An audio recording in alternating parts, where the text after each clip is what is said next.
Throughout the entire PlayStation 5 lifecycle, there's been a sense that the generation has barely begun. But as crazy as it sounds, we are getting close to the time we should theoretically start hearing about PlayStation 6. Both PS3 and PS4 lasted 7 years before their replacements came. With PlayStation 5 entering its 6th calendar year on the market, this timeline would have PS6 coming in 2027. However, I feel strongly that a new PlayStation next year would be a big mistake. And a recent article from Bloomberg has revealed Sony might be thinking the same. On February 15, 2026, Bloomberg published an article detailing the current memory chip crisis, primarily brought on by AI-aligned companies buying them up en masse. As these groups have continued stockpiling memory devices to fuel their chatbots and data centers, the rest of the tech industry has been left scrambling. What's even more concerning is that this problem is likely going to get worse before it gets better. With every tech company now fighting over the crumbs, RAM prices have skyrocketed.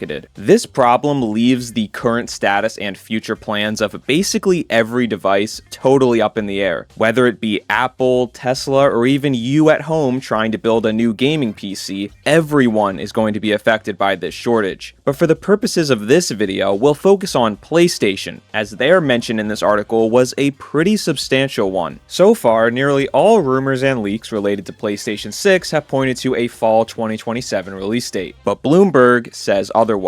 According to their report, Sony is now considering pushing back the debut of its next PlayStation console to 2028 or even 2029 as a result of the chip shortage. This would be an unprecedented decision, as it would make PlayStation 5 the longest console lifecycle in the brand's history. Certainly no commercial company likes the idea of pushing back a major consumer product for several years, as it tanks revenue and severely complicates all of their current plans. But I think a PS6 delay is absolutely the right decision for PlayStation. And as I'll express throughout this video, the RAM crisis is just one of many reasons why I feel that way. As I alluded to in the intro, there's a common sentiment amongst gamers that it feels as if the PlayStation 5 generation is still just getting started, despite the fact that its expected timeline currently places it in the final stages of its life. There are a few key reasons for this interesting phenomenon. The first is higher cross-generation support than ever before. It was clear things were going to be different from the very beginning, with early generation PlayStation first-party titles coming to both PS5 and PS4. However, this trend has continued much longer than I ever would have expected. Many of the top-selling AAA video games in the world, such as Call of Duty, NBA 2K, and EA Sports FC, are continuing to be released on PlayStation 4 to this very day. Other highly popular live service titles like Fortnite are still playable and fully supported on that platform as well. We've even seen some PS5 only games going backwards and releasing PS4 versions after the fact, such as Marvel Rivals and Star Wars Jedi Survivor. It's unlike anything we've seen in the past. Sure, there were always some stragglers with sports games or licensed games that would stick around on the previous hardware for a few years, but they would always eventually make the move. With PlayStation 4, that full-on end of support just never came. PlayStation themselves have moved in that direction, but third-party and indie games are still being released for PS4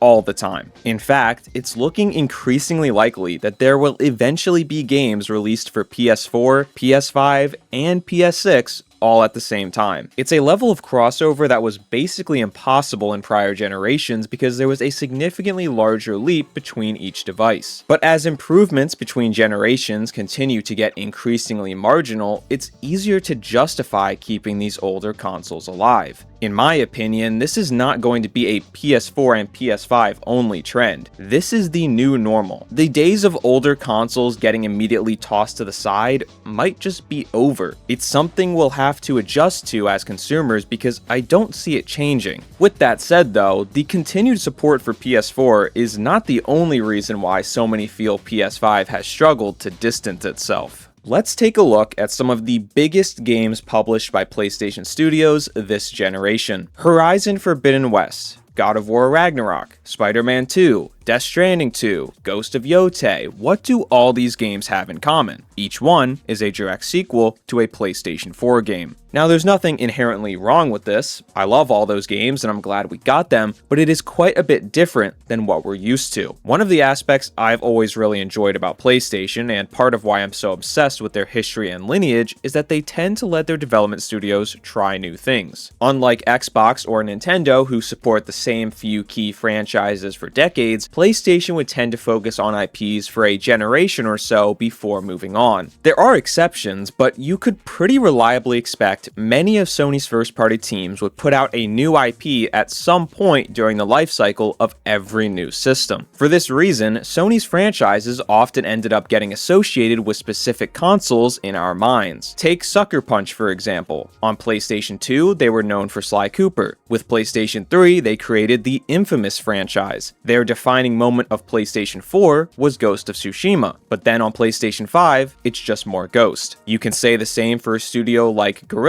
with Horizon or Insomniac with the Marvel games. So why did their approach change? Is it because PlayStation is creatively bankrupt and decided they don't want to make new franchises anymore? No, not at all. This is happening simply because games take so much longer to make. Back in the day, when games could get sequels in a year or two, it was realistic to expect full trilogies could exist on one console. That right there was Sony's bread and butter. Their platforming mascots Ratchet & Clank, Sly Cooper, and Jak and Daxter all had trilogies that began and concluded on PlayStation 2, allowing those studios to explore something new when it was time for PlayStation 3. None of Sony's first-party teams represent this problem better than Naughty Dog. From 2007 to 2017, they released 5 Uncharted games and The Last of Us. In the 9 years since then, they have put out 1 new game with The Last of Us Part 2. Since game development takes way longer than it used to, we are seeing IPs bleeding over between generations more than ever before. It is not possible to keep trilogies or storylines defined to one era like they used to, because by the time they're finished, that era has already long since passed. So what you get are series like Spider-Man or Death Stranding spanning multiple console generations. And again, there isn't really anything wrong with that, but it adds to the feeling that PlayStation 5 does not have a discernible identity of its own. Unfortunately, I don't see any realistic way this development time problem can be solved without hurting the product or the people making it. Simply put, development timelines have changed, at least for the games PlayStation typically makes. And if game development timelines have changed, it raises the question, why shouldn't console generation timelines change as well? We've seen that before, right? New consoles used to come out roughly every 5 or 6 years, sometimes even quicker if the company was struggling. Then we got on this 7-year track, and now it might be time for yet another jump. Luckily for PlayStation, if any console was set up to sustain that next life cycle extension, PS5 is the one.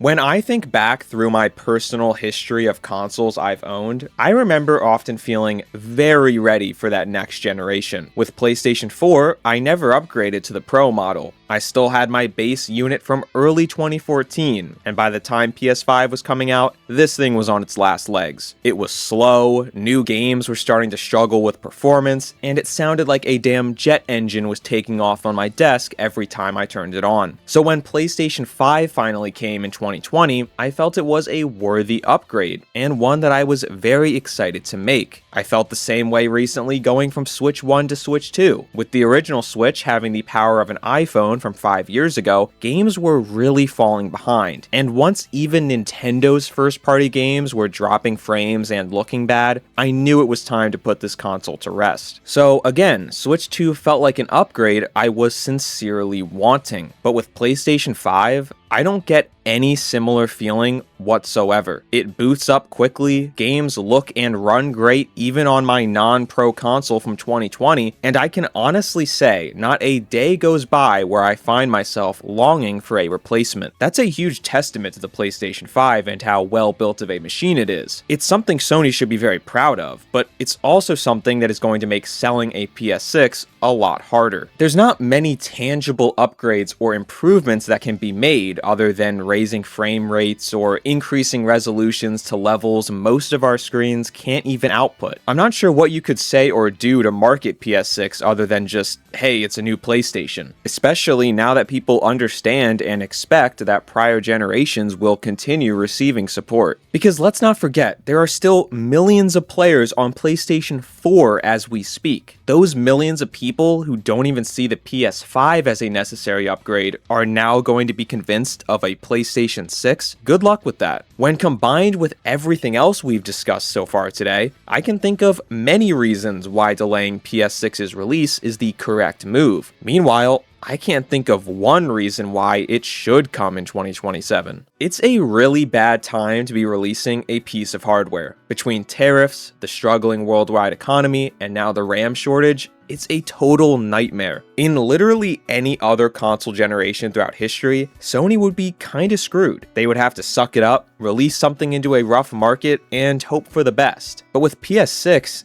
it's not looking that way. PlayStation fans are telling you they do not need or even want a new console right now. The market is reflecting that as well, with PS5 continuing to sell well even before its biggest system seller has hit store shelves. New great games are still coming at a rapid pace, and so far, the technology these games require has not surpassed what PS5 is capable of. When you also consider the fact that Sony's main competitors, Xbox and Nintendo, are kind of doing their own things right now that don't directly align with what PlayStation is offering, they are in a super advantageous position. By all accounts, PlayStation 5 is a console with a lot of life left to give, and it just so happens that life left to give might help Sony avoid the current negative landscape, or at least avoid the worst of it. In other words, PlayStation has been given a get out of jail free card, and they would be smart to take it.